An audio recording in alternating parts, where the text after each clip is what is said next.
बिस्मिल्लाहिर्रहमानिर्रहीम। अस्सलाम वालेकुम नाज़रीन, आप यूट्यूब चैनल देख रहे हैं। मैं इमरान खान हूँ। एक नया बयानिया मार्केट में लॉन्च हुआ, बड़ा इंटरेस्टिंग बयानिया है, मैं आपके साथ शेयर कर देता हूँ और उसके रीज़न भी हैं। हमें थोड़ा सा देखना पड़ेगा कि ये चीज़ें क्यों हो रही हैं। देखिए, इमरान खान साहब के मुकदमात ख़त्म हो रहे हैं और ये एक दिन में ख़त्म नहीं हुए।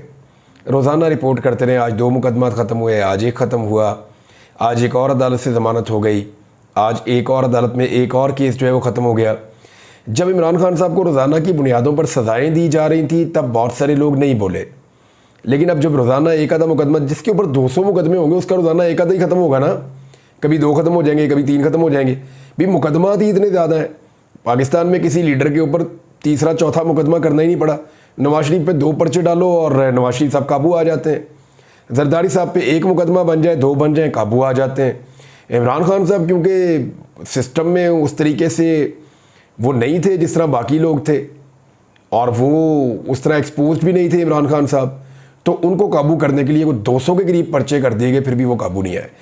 अब जब ये पर्चे रोज़ाना की बुनियाद पर बन रहे थे, एक एक दिन में 10-10, 5-5 पर्चे बन रहे थे, तब किसी को एतराज़ नहीं हो रहा था। अब जब ये मेरिट के ऊपर ख़त्म हो रहे हैं तो लोग इसके ऊपर एतराज़ कर रहे हैं। अच्छा, एतराज़ तो एक और जगह पे एक नया बयानिया बनाना शुरू किया है कि इमरान खान कोई बहुत ज़ालिम आदमी था, जिस शख्स ने बड़ा जबर किया, बड़ी फस्तायत और बड़ा जुल्म किया पाकिस्तान पे। ख़ास तौर पे कुछ लोग बोल रहे हैं, और उनमें सबके नाम तो नहीं मैं ले सकता, 2-4 नाम मैं आपको बताता हूँ। इरफान सिद्दीकी साहब ने उनके ऊपर जो बीती पहले कई मरतबा वो बता चुके हैं, बल्कि एक दिन मैं और अरशद शरीफ साहब अपने मामलात को लेकर सेनेट की कायमा कमेटी में गए और वहाँ हमने बताया कि हमारे ऊपर क्या गुजर रही है। साबिर शाकिर साहब तो उस दिन रो पड़े थे बताते हुए कि उनको किस तरह की धमकियां दी गई और किन हालात से वो गुजरे। वो ऑनलाइन सेशन में मौजूद थे बरतानिया से। तो इरफान सिद्दीकी साहब ने उस दिन भी कुछ बातें बताई थी, उससे पहले और उसके बाद में भी वो बताते रहे हैं, लेकिन अभी वो सारा कुछ इमरान खान पे डाल रहे हैं। गुलाले इस्माइल साहबा हैं, उनके वालिद गिरामी हैं, दीगर कुछ और लोग भी हैं, वो इस बयानिए में काम कर रहे हैं कि इमरान खान ने हम पर बहुत जुल्म किया, बड़े सितम किए, और किसी को भी अगर गिरफ़्तार किया जाए ना वैसे, और बेगुनाह गिरफ़्तार किया जाए या उसे गायब कर दिया जाए या इंसानी हुकूक की खिलाफ वर्जियाँ की जाए, तो ये इंतहाई काबिल मज़म्मत और गलत बात है। ख्वाह ये सब कुछ इमरान खान साहब के दौर में हो या किसी और दौर में हो, एस्टेब्लिशमेंट करे, डिक्टेटर्स करें या पॉलिटिकल लोग करें, जो गलत है वो गलत है, चाहे वो कोई भी करे। मैंने तो इस दौर में ये सीखा है। पिछले 2-2.5 साल में मैंने जितनी मार खाई है, 9 मरतबा तो मैं गिरफ़्तार हुआ, और तकरीबन 4.25 महीने तक, 4.5 पौने 5 महीने तक मुझे गायब कर दिया गया था। और जो हालत मेरी हुई है, बंदा सीखता है ना चीज़ों से, तो मैंने उसमें कुछ चीज़ें सीखी हैं और अल्लाह ताला बंदे को सिखाता भी है। मैंने ये सीखा कि भाई ये चीज़ें किसी सूरत भी जायज़ नहीं हो सकती। अगर किसी आदमी ने जुर्म भी किया है ना, तो आप उसके साथ इस तरीके से डील नहीं कर सकते, गैर इंसानी सलूक आप नहीं कर सकते। बहरहाल यहाँ पे चंद बातों में मुझे एतराज़ है जो कुछ भी हो रहा है, और वो मैं आपके सामने रखता हूँ। एक तो ये कि जब ये लोग पकड़े गए थे ना और उसके बाद रिहा हुए थे, तो इन लोगों ने उस वक्त इमरान खान पे इल्ज़ाम नहीं लगाया था। उस वक्त ये लोग निजी महफिलों में, बल्कि अब तक ये बात बार बार वो कहते रहे हैं कि ये सब कुछ उनके साथ इस्टेब्लिशमेंट ने किया था, इमरान खान ने नहीं किया था। अब आज अचानक से इन लोगों ने इस्टेब्लिशमेंट को, या उस दौर की जो इस्टेब्लिशमेंट है, उससे बरी ज़िम्मा करार दे दिया और जेल में पड़े हुए इमरान खान साहब को गुनहगार कह रहे हैं।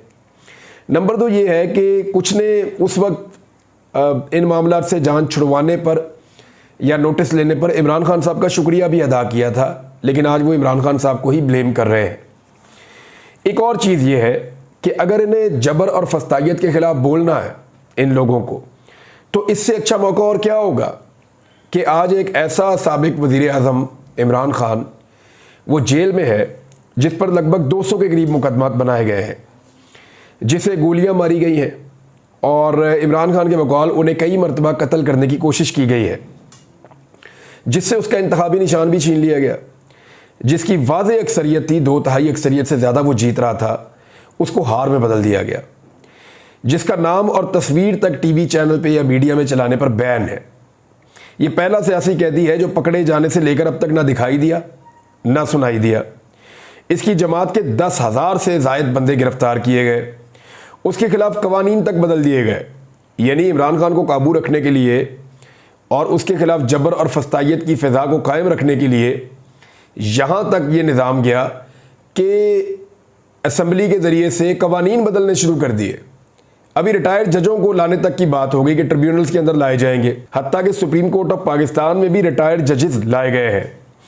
अच्छा, कई महीनों से इमरान खान साहब के कई मुकदमा सुने नहीं जा रहे, जिनमें एक ऐसा मुकदमा भी है जिसमें इस वक्त वो जेल में पड़े हुए हैं, तोशाखाना वाला कई महीनों से पड़ा हुआ है लेकिन पेंडिंग है, वो चलता जा रहा है और सुना नहीं जा रहा।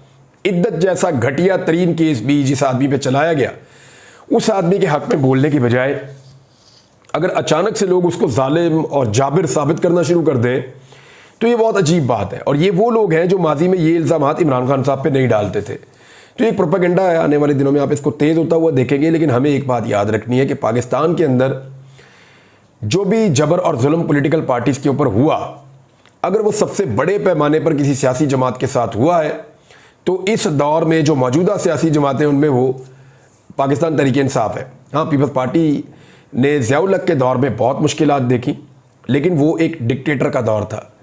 PMLN ने परवेज़ मुशर्रफ के दौर में कुछ मुश्किलात देखी, वो ठीक ठाक मुश्किलात थी, लेकिन इतना जुल्म तो परवेज़ मुशर्रफ ने भी नहीं किया था।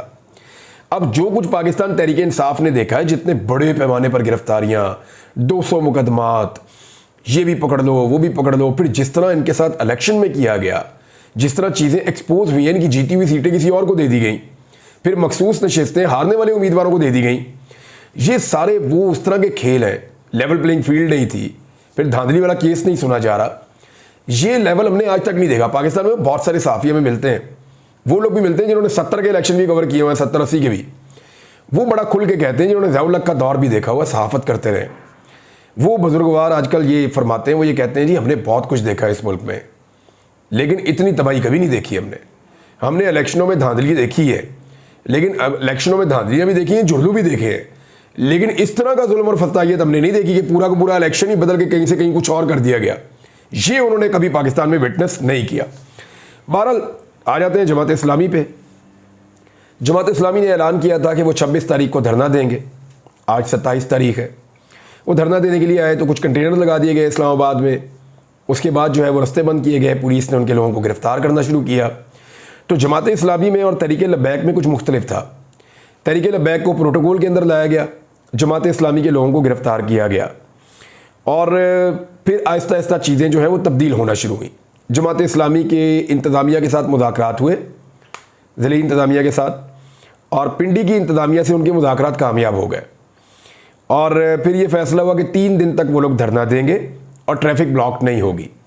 और लियाकत बाग में जाके उन्होंने बाग के अंदर धरना दे दिया। तो जमात इस्लामी की और हुकूमत की चीज़ें तय हो गई। जमात इस्लामी का मौक़िफ़ ये है कि अवाम को रिलीफ दिया जाए, ख़ास तौर पे बिजली के बिलों में।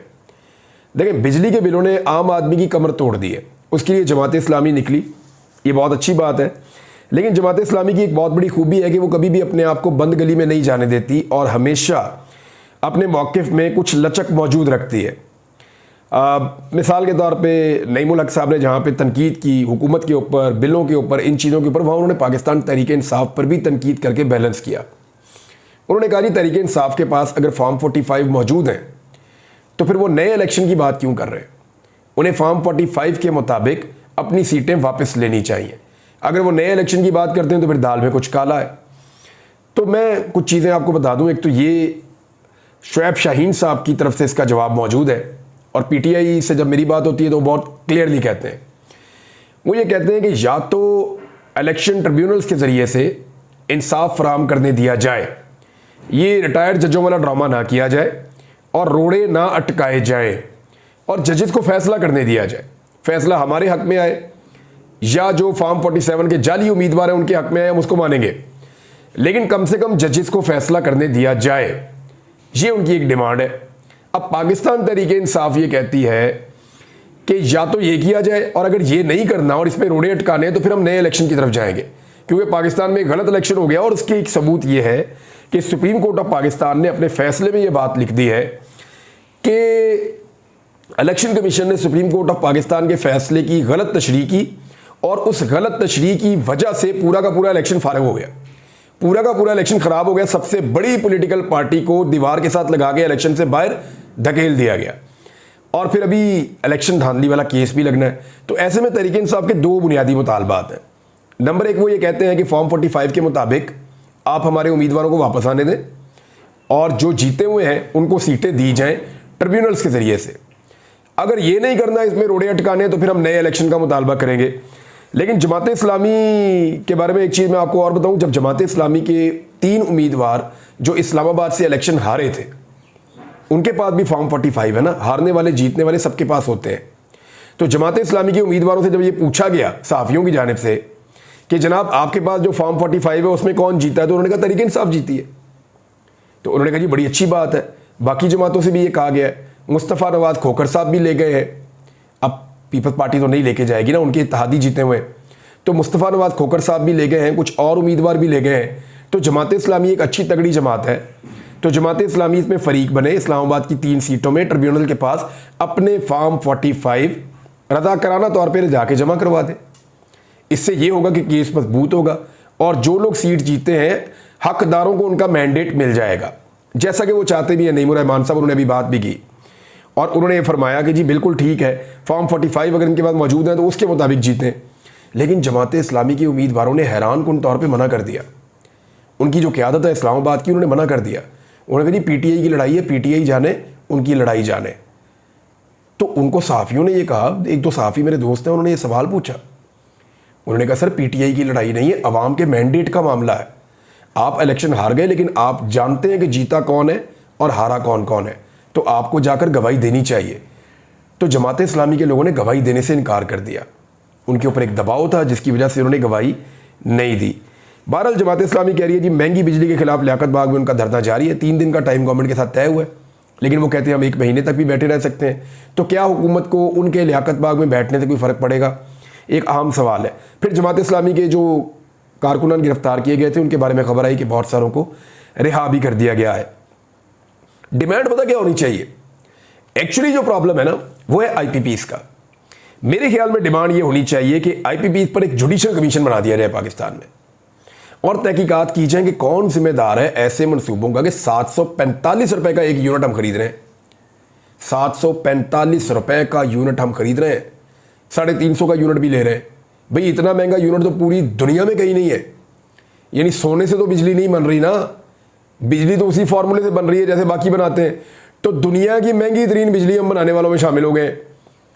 745 रुपए का यूनिट बना, और वो जो IPP है वो यूनिट, वो बिजली भी नहीं बना रही है और उसको पैसे हम दे रहे हैं।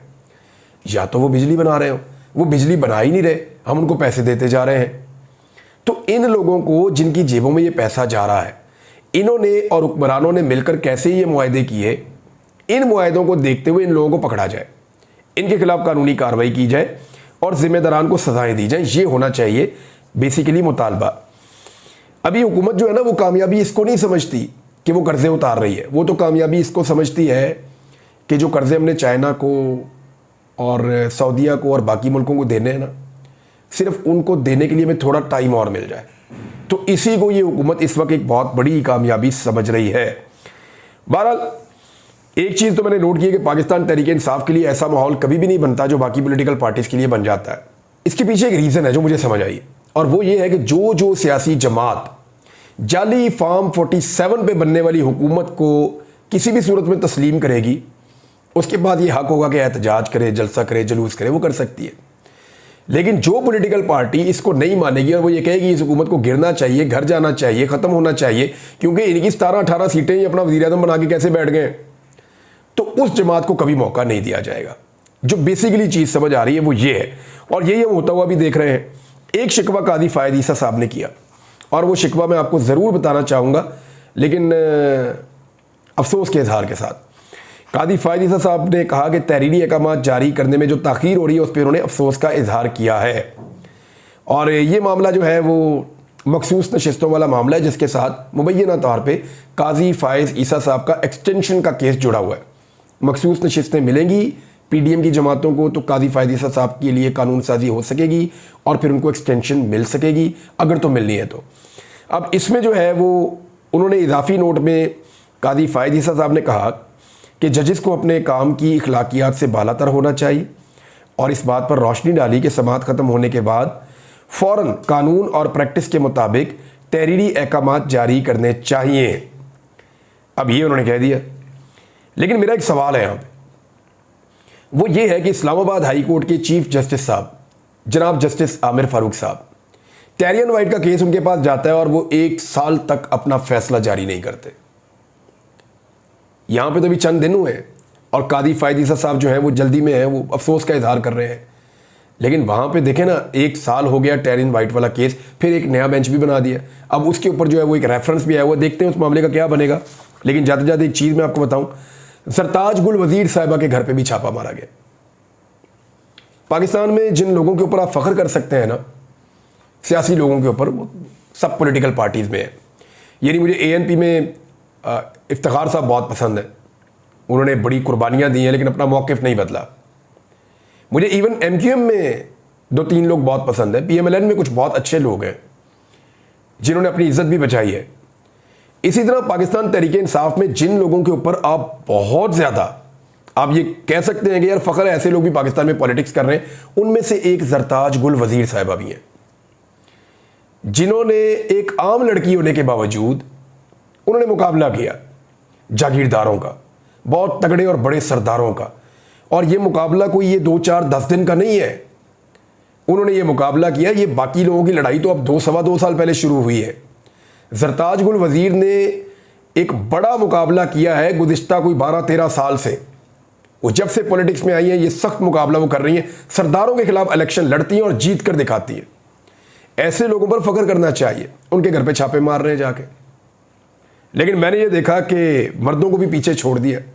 जैसे निकलकर उन्होंने पुलिस का सामना किया, जैसे उन्होंने पुलिस को बताया कि आपने छापा मारा, अब आपको जवाब देना पड़ेगा। मेरे ख्याल में ये एक अवामी मुंतखब नुमाइंदे का एटीट्यूड होना चाहिए नाइंसाफ़ी और जुल्म के खिलाफ। अब तक के लिए इतना ही। अपना ख्याल रखिएगा, अपने इस चैनल का भी। अल्लाह हाफ़िज़।